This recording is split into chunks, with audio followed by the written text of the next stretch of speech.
Music by Roshan Jasila.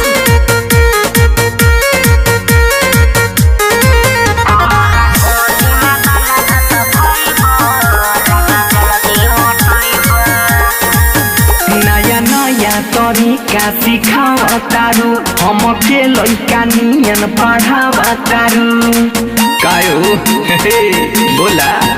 नया नया तरीका सिखावतारू हमके लइका नियन पढ़ावतारू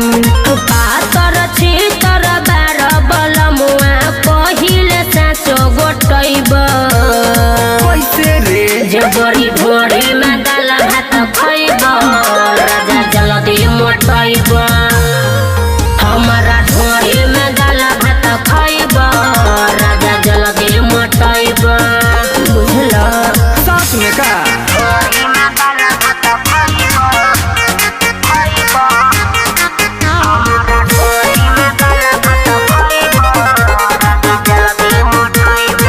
मिली विटामिन ये हो करे जा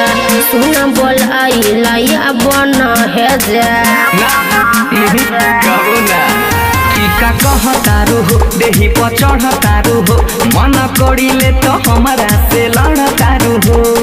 भावे फरमूला कलन कुला दुनु बेरा जे डुबकी लगैब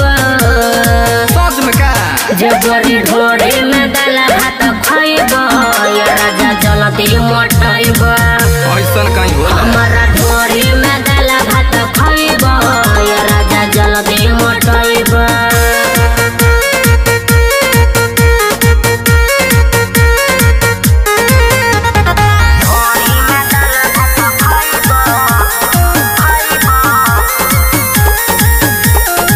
दूध दही से ज्यादा करी फायदा कुमार संदेश लगे बा हमारा कदा अति कर न हो धीर धर न हो अपना ढोढ़ी में मुँह मोर रगर न हो बन से धर या रोशन कहिले ना ऐसन सवाद कहीं पैब